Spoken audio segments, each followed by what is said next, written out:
Bonjour à tous, dans cette vidéo je vais vous montrer que l'Union européenne est un parasite impérialiste, technocratique et donc antidémocratique, anachronique et hypocrite. On nous parle de libéralisme alors qu'il ne s'agit que de la liberté du renard dans le poulailler, c'est-à-dire l'ultralibéralisme le plus acharné contre les peuples. D'abord, l'Union européenne, un empire. Pourquoi ? Pour comprendre l'ombre, il faut d'abord regarder la lumière. Donc voyons les 5 caractéristiques de toute nation. D'abord, une nation se forme dans la durée, sur plusieurs siècles. Ensuite, c'est un fait qui s'impose de lui-même.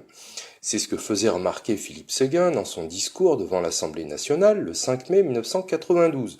Le fait national, disait-il, s'impose de lui-même sans que personne ne puisse en décider autrement. Parce que justement, sa durée de formation s'étale sur plusieurs générations. Ensuite, la nation repose sur un territoire incarné par une population. Elle est également composée d'un territoire qui est non extensible. Et enfin, elle débouche sur le consentement des gouvernés à être gouvernés, sur un contrat social avec un état de droit qui protège contre l'arbitraire du pouvoir et qui conduit à la démocratie. Et là aussi, je renvoie aux vidéos sur la nation et la démocratie.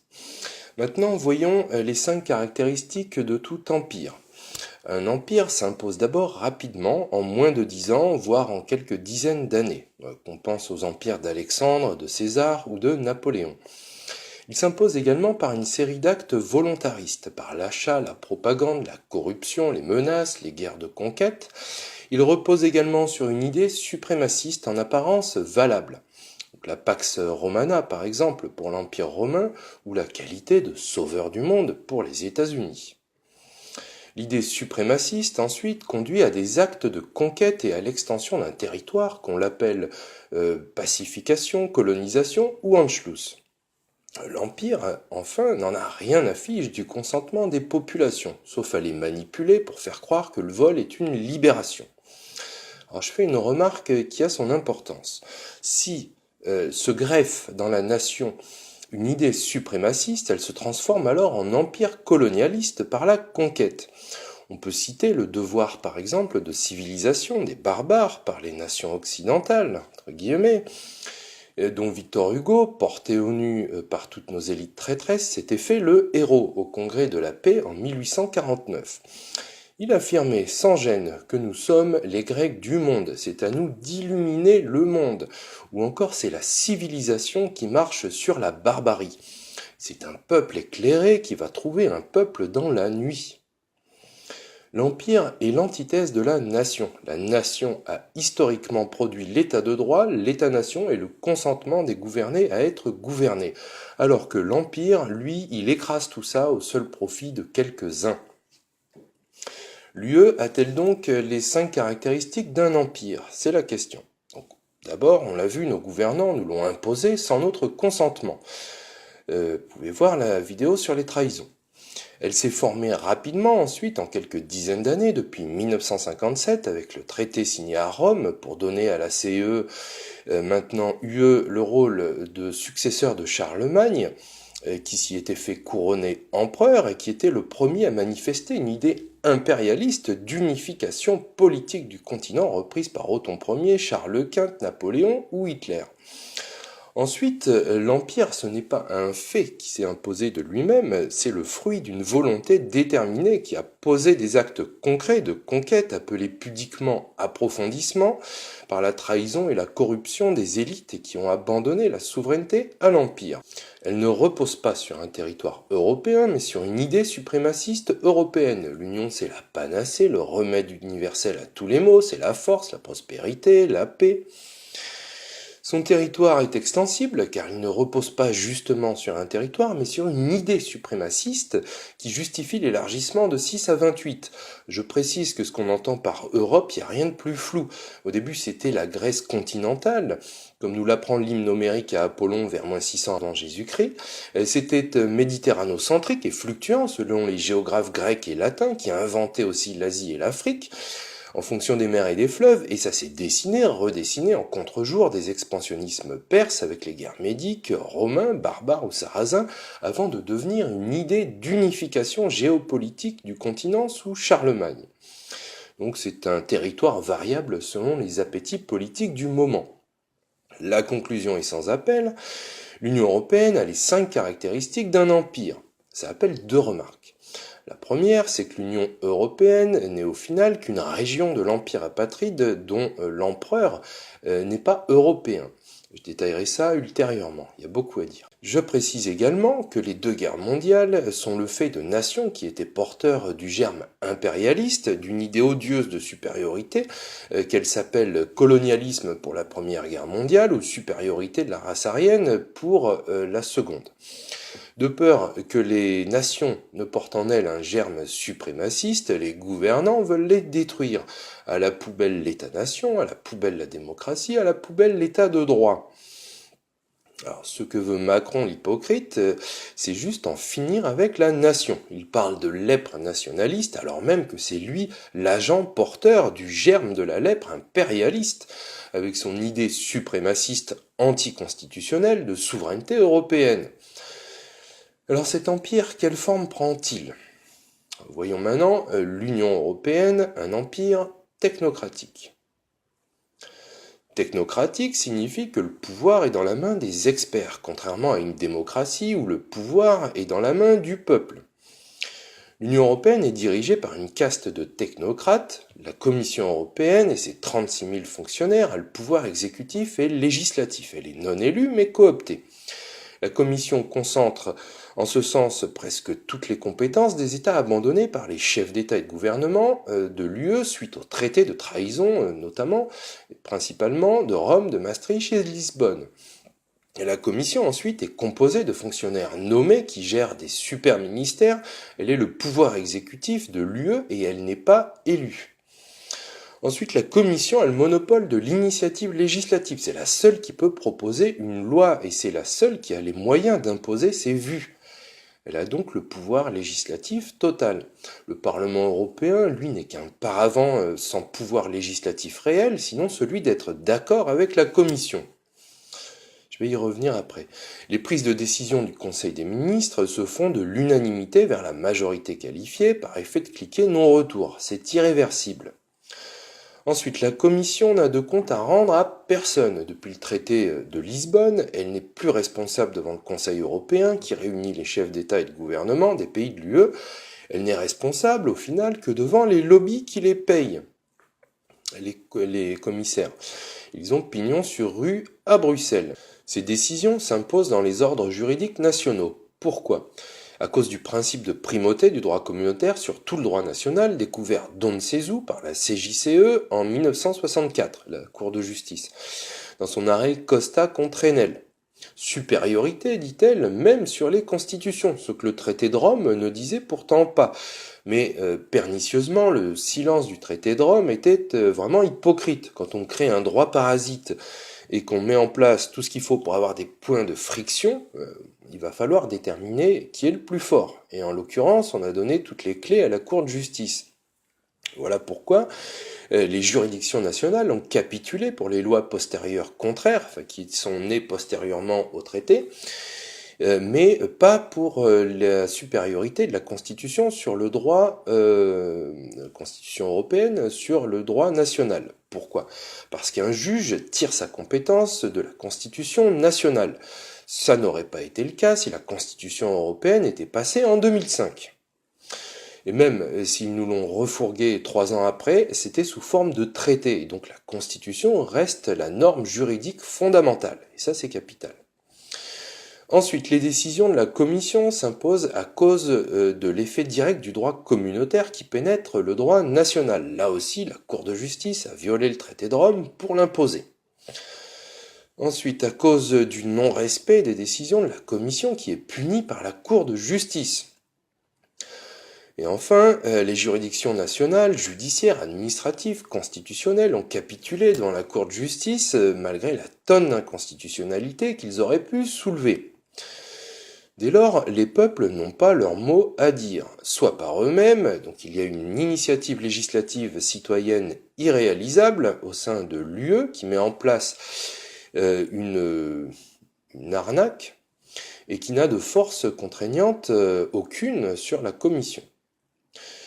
Soit par les élus, les parlementaires européens, ils n'ont pas le pouvoir législatif réel, ils n'ont pas d'initiative législative, ce sont des suiveurs, au mieux ils amendent le texte de la Commission.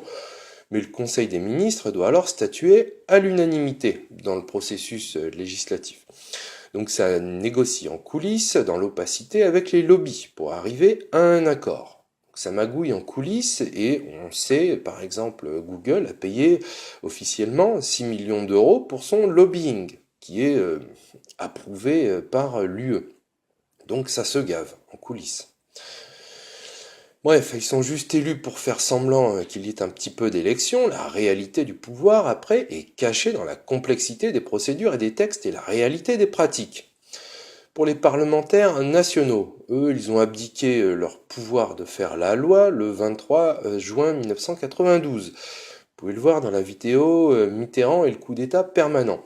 Ils sont associés aux procédures sur des sujets secondaires qui ne relèvent donc pas de la compétence exclusive de la Commission, qui, elle, a les compétences les plus fondamentales.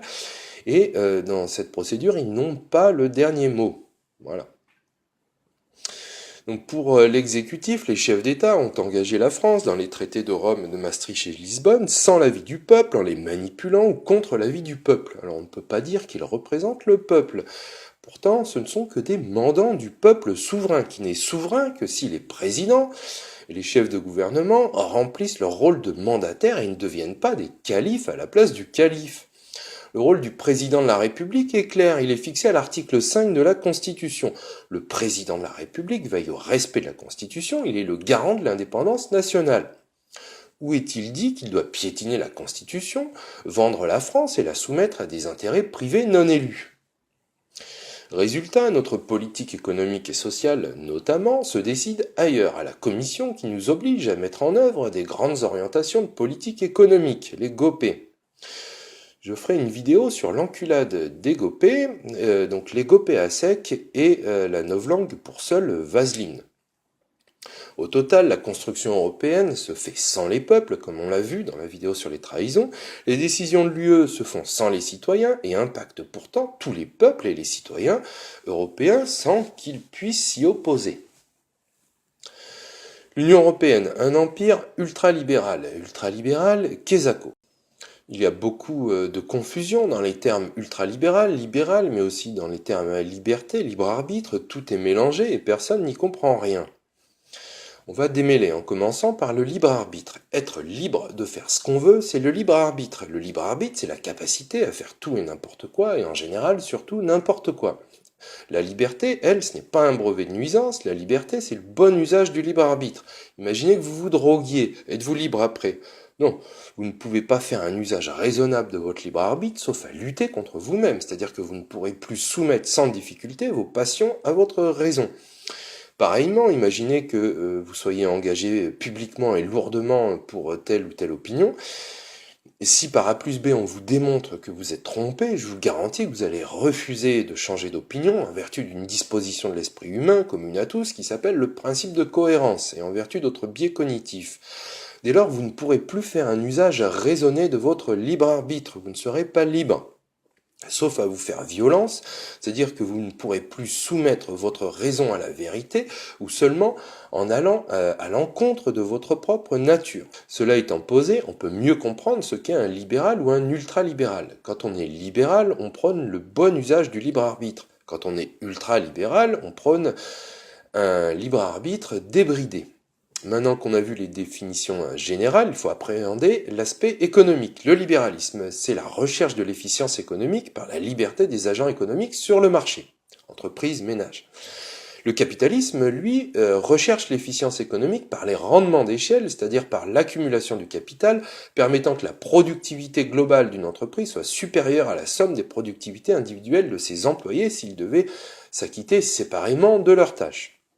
Conduit à la création de grandes entreprises qui peuvent nuire ainsi à la liberté du marché en imposant des prix ou en contraignant les échanges. Donc on voit bien que ces deux mécanismes entrent en contradiction dès lors que les grandes entreprises ne sont pas contrôlées et que les petites entreprises ou les ménages, notamment, ne sont pas protégés. La seule conclusion logique, c'est qu'il faut imposer à ces entreprises des règles et un contrôle strict, et que c'est en accord en plus avec la véritable définition de la liberté qui est une limitation du libre arbitre.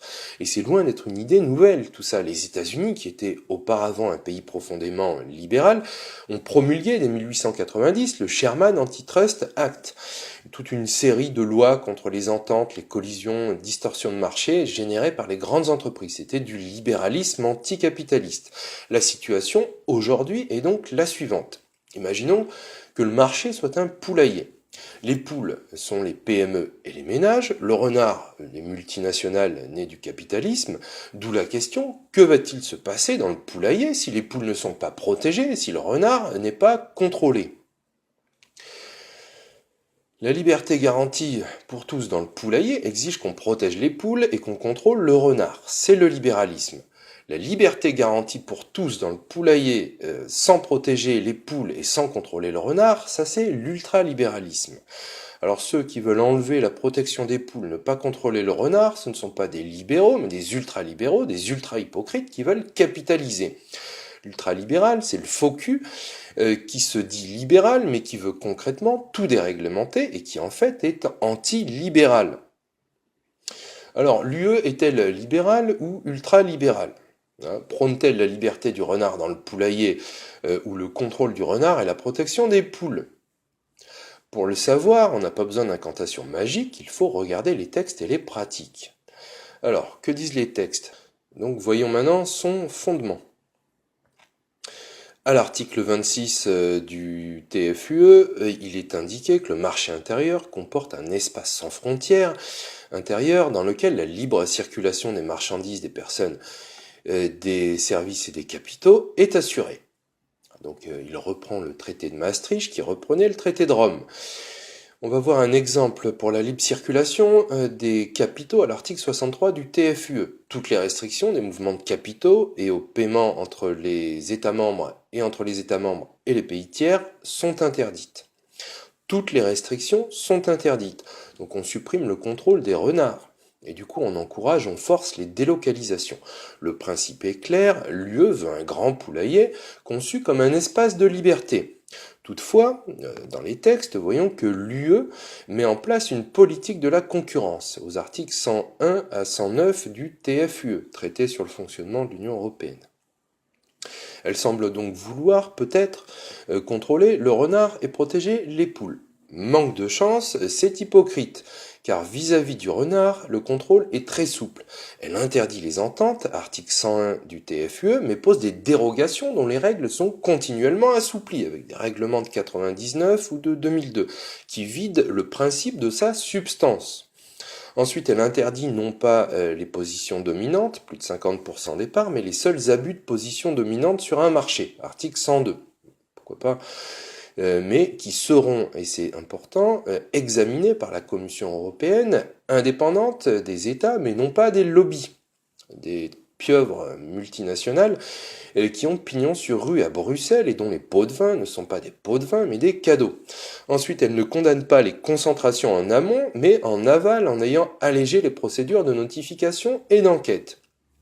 Vis-à-vis des poules, une protection interdite. Elle pose le principe général de l'interdiction des aides d'État aux entreprises nationales, articles 107 à 109 du TFUE, avec quelques exceptions pour les secteurs sinistrés, si la Commission accepte, puisque l'État doit aller quémander l'autorisation.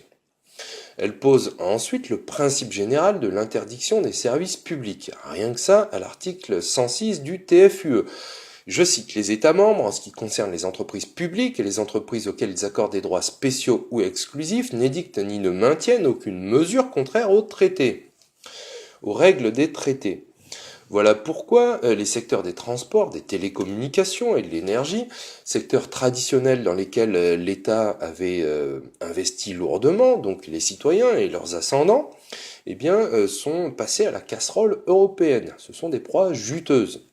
L'idée de ce grand machin européen, son ADN depuis 1957, c'est l'idéologie de marché mondialisé, la liberté absolue du renard dans le poulailler, qui est aujourd'hui quasiment en place. L'idée, c'est que pour commercer librement, il faut abolir toute protection économique et sociale des nations. Ces protections sont considérées comme des obstacles au libre commerce. Une protection fondamentale qui permet aux citoyens de vivre dignement est considérée comme un obstacle. Obstacle à quoi? À l'enrichissement d'une poignée de personnes. Comment s'étonner dès lors qu'un rapport d'Oxfam qui vient de sortir dit que 26 personnes sont plus riches sur Terre que 3,8 milliards, ou en France, les 26 plus riches que 23 millions de Français. Et ça va en s'accroissant. Maintenant, voyons son fonctionnement. L'UE fait de la FUSAC des États qu'elle considère comme des SA. Le processus de construction de l'UE, c'est la fusion-acquisition. Se construit dans deux directions. D'abord l'élargissement qui a conduit à passer de 6 à 28 membres, et ensuite l'approfondissement qui conduit à donner toujours plus de compétences aux parasites UE, sans jamais demander au peuple, soit dit en passant. Les États sont considérés donc comme des entreprises, plus exactement des sociétés anonymes version allemande. Ces entreprises sont dirigées par un directoire placé sous le contrôle d'un conseil de surveillance qui n'hésite pas à pratiquer la coloscopie. Ce conseil de surveillance rend des comptes aux actionnaires. Donc au total, le président de la République n'est que le président du directoire. La Commission européenne, c'est le conseil de surveillance. Et les multinationales et autres consortiums sont des actionnaires. Et les citoyens sont considérés comme des salariés. Il faut réduire la masse salariale, voire embaucher de nouveaux salariés moins chers. Le président de l'entreprise France est chargé de fusionner avec les autres pays européens. Et pour ceux qui veulent aller plus loin, je vais faire une vidéo dans laquelle je décrypterai la stratégie globale de la finance depuis plus d'un siècle, dans laquelle la construction d'un grand supermarché européen était un pilier fondamental. La Commission, véritable pouvoir législatif et exécutif de l'UE, veille au grain grâce au pouvoir que nos élus leur ont confié par les traités de trahison qu'ils ont signés et ratifiés dans notre dos. La Commission européenne, dès lors, a les pouvoirs d'imposer ses vues. Elle donne des ordres au président par le biais des GOPÉ.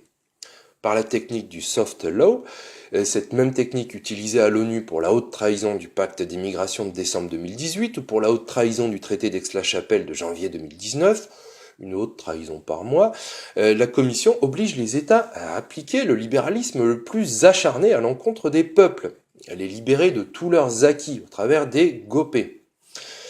Celles de 2018-2019 sont sorties fin mai 2018, 6 recommandations qui donnent 6 objectifs obligatoires que doit atteindre le gouvernement sous peine de sanctions.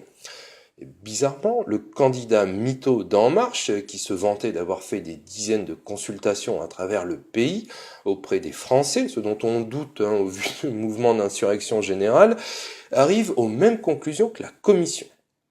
Bizarrement, lui qui sous-titrait ironiquement son clip de campagne pour ceux qui refusent que le pays reste bloqué. Alors, quelle conclusion? Il faut réduire le déficit public au nom de la dette publique, en baissant les charges de l'État, notamment les prestations sociales et les retraites, en augmentant les recettes de l'État par plus et mieux d'impôts et de privatisation. Ensuite, il faut réduire les protections économiques et sociales de l'État pour favoriser la libre concurrence au nom de la liberté du marché, en baissant le coût du travail, notamment les salaires et les cotisations patronales, que dans sa novlangue elle appelle charge, en cassant les barrières qui protègent les secteurs réglementés. Barrières. Je décrypte tout ça dans une vidéo sur les GOPÉ que je vais faire. Ainsi, la dette publique illégitime et impayable ne sert qu'à quoi? Qu'à justifier une politique ultra-libertarée qui consiste à liquider la France en ouvrant le poulailler, en insérant le renard avec les poules, en ne contrôlant pas le renard et en ne protégeant pas les poules. Et en plus, dans les médias aux ordres ou dans les partis politiques, on raconte que les poules seront mieux protégées, leur liberté mieux garantie, leur santé sauvegardée et qu'on lutte contre les renards. Foutage de gueule quand tu nous tiens. Alors je vous concède qu'il n'y a pas grand monde qui se dit ultralibéral, c'est pas chic. Les hypocrites, comme le méprisant de l'arrêt public, se disent libéraux ou progressistes, ça sonne mieux. En plus, ils accablent ce qu'ils appellent les souverainistes nationalistes en leur collant tous les mots, à commencer par le terme « iste » qui est réducteur. Alors je précise que souveraineté nationale, ce n'est pas un gros mot, c'est l'essence de notre constitution. Et que souveraineté européenne, ça c'est un gros mot passible de haute trahison et de prison à vie. Et on y reviendra. En fait, ces barbares formatés en 16/9 par des plans com et qui maîtrisent la novlangue nous manipulent sans cesse en jouant sur nos biais cognitifs. Il y en a 6 catégories pour tout homme de biais cognitifs. On va les voir, c'est intéressant de se réarmer pour déjouer les pièges à con. Alors c'est lié à notre nature humaine. Nous avons une partie consciente et puis une partie inconsciente. La partie inconsciente gère toute la vie automatique et se donne pour mission de décharger notre attention consciente du surplus d'informations et de protéger contre le trouble de l'incohérence et contre les peurs. Mais cet inconscient, ce gardien bienveillant de nous-mêmes, est trop zélé. Il réagit de manière stéréotypée parce que c'est plus réactif, plus rapide.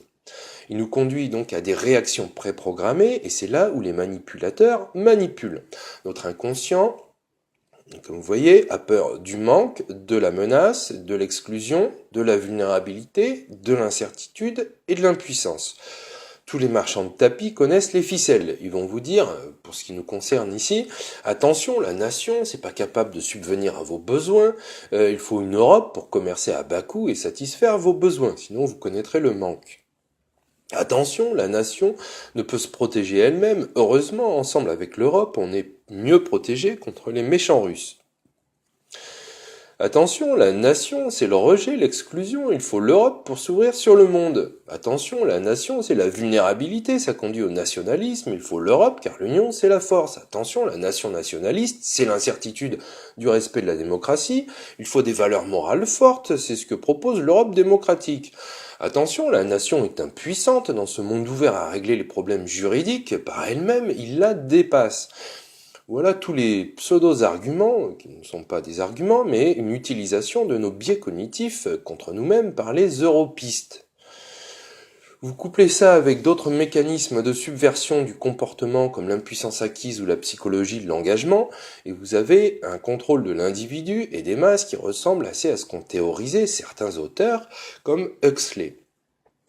Une dictature parfaite serait une dictature qui aurait les apparences d'une démocratie, une prison sans mur dont les prisonniers ne songeraient pas à s'évader, un système d'esclavage où grâce à la consommation et au divertissement, les esclaves auraient l'amour de leur servitude. Alors, ce n'est pas parce qu'un loup se fait appeler un mouton qu'il n'est pas un loup, sauf si 2 plus 2 égale 5. Donc c'est tout l'enjeu. Au total, quand on raisonne correctement, la conclusion est claire. L'ultralibéralisme n'est qu'une idéologie économique et politique toxique qui prône un État minimaliste, sans solidarité, dans lequel règne seulement la loi du marché débridé, la loi du plus fort économiquement. Les ultralibertarés ordonnent la baisse de la fiscalité des entreprises, les privatisations, la baisse des allocations, les prestations de sécurité sociale, la privatisation et l'individualisation de l'assurance santé, de l'épargne retraite, la privatisation de l'éducation, de la justice, de la police, de l'armée, fusionner pour devenir après réforme une force de répression composée de fonctionnaires. Qui franchement est pour ce système de malade mental à part les parasites et les naïfs qui se sont fait laver le cerveau. Cet ultralibertarisme hypocrite est fier de brandir l'égale liberté qui autorise les riches comme les pauvres à vendre des stock options ou à acheter des actions, et qui est aussi fier de brandir l'égale sécurité, qui interdit aux riches comme aux pauvres de manifester dans la rue, ou de payer leur loyer en retard, ou de voler la nourriture dans les poubelles d'un magasin. Alors vous l'avez compris, on nous concocte un monde d'esclavage au nom de la liberté, une prison au nom de l'égalité, une censure de dingue au nom du pluralisme, un monde d'arbitraire au nom de l'état de droit, un monde sans justice au nom du droit. Rassurez-vous, on lancera l'espérance dans les prochaines vidéos. Alors j'espère que vous avez aimé cette vidéo, et si c'est le cas, je vous remercie de la partager, de la pousser et de vous abonner si ce n'est pas déjà fait. Merci de votre écoute et à bientôt.